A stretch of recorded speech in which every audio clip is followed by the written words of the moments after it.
रंगदारी वसूली और चौतरफा मर्डर के बीच सिवान अपने आप को अब राजेंद्र बाबू की धरती के बजाय शहाबुद्दीन का एरिया कहने लगा। गोली बंदूक के दम पर सियासत और लाल खून से रंगी मिट्टी बिहार के अनेक सियासतों वाली कुर्सी का इत्र बना। अपने आवास में बनवाकर रोज नहा धोकर उसका माल्यार्पण कीजिए, क्योंकि वैसे भी राम को पूजना आपको भाता नहीं है। हो सकता है कि रावण को पूजकर ही आप अपना श्रद्धा का चरम सुख प्राप्त कर लें। तो क्या आप अपने पोते पर पोते को यह पढ़ाइएगा कि शहाबुद्दीन आखिर कितनी अच्छी व्यक्तित्व का था और उसने सिवान में कितना तांडव मचाया था। मेरी सियासत में लोग बहुत अच्छे हैं, अच्छे अच्छे लोगों के हाथों में मेरी सियासत है। और नजरिया देखिए कि नजारे बदलने लगे हैं, अब बाहुबलियों के भी मजारे बनने लगे। नमस्कार, मैं वैभव कुमार और आप देख रहे हैं बिहारी करेजा। कल ही बिहार के बाहुबली शहाबुद्दीन के इंतकाल का 1 वर्ष पूरा हुआ। शहाबुद्दीन जिसकी पकड़ सियासतों में बड़ी गहरी थी, लोगों में पैठ थी उसके खौफ का, और शायद सिवान के थाने से लेकर मकानों तक में उसका कब्जा। देश के प्रथम राष्ट्रपति डॉक्टर राजेंद्र बाबू की धरती से चलकर सिवान बाहुबली की धरती शहाबुद्दीन के नाम से जाने जाना लगा था। सिवान भी धीरे धीरे वही सिनेमा वाला मिर्जापुर बनता जा रहा था। पिस्टल के दम पर लूटपाट और फिरौती वाला शख्सियत सियासत में जो उतर चुका था, तो कैसे नहीं राजनीतिक पार्टियां उसे टिकट देती और जनता वोट। शहाबुद्दीन ने लगभग 4 दशक तक सिवान पर राज किया। लालू यादव के सबसे चहेते को खुला हाथ सिवान मिल गया, तो अस्पताल, स्कूल से लेकर चौक चौराहों पर उसका कब्जा जमा।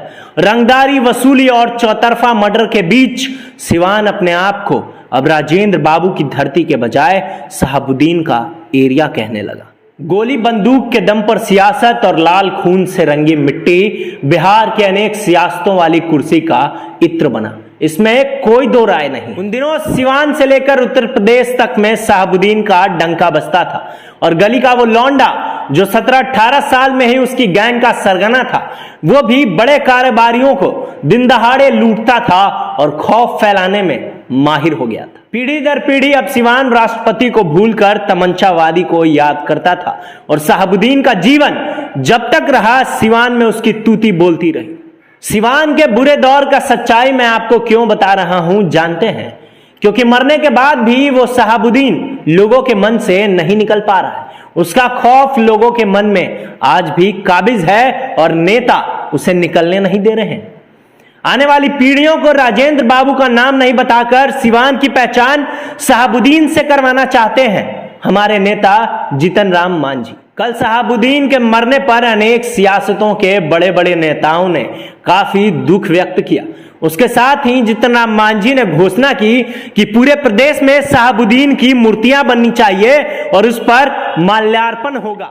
अब पूरे प्रदेश में उसकी मूर्तियां बनेंगी, गाजे बाजे के साथ माल्यार्पण होगा। शामिल होंगे वही कुख्यात लोग जिन्होंने सरकार बनाने के लिए उसका साथ दिया था, और फिर एक नई पीढ़ी को मुतासिर कर जाएगा बाहुबली शहाबुद्दीन।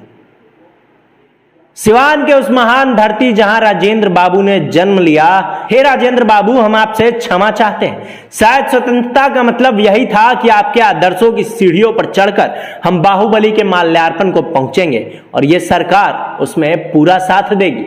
कभी बिहार के कुर्सी पर सवार बिहार के पूर्व मुख्यमंत्री जीतन राम मांझी को शहाबुद्दीन के प्रति इतना प्रेम आ रहा है कि उन्होंने उनकी मूर्तियां गाजे बाजे के साथ बनवाने की घोषणा कर। कभी राम के नाम पर विवाद तो कभी बाहुबलियों के माल्यार्पण और उनकी भव्य मूर्तियां बनवाना।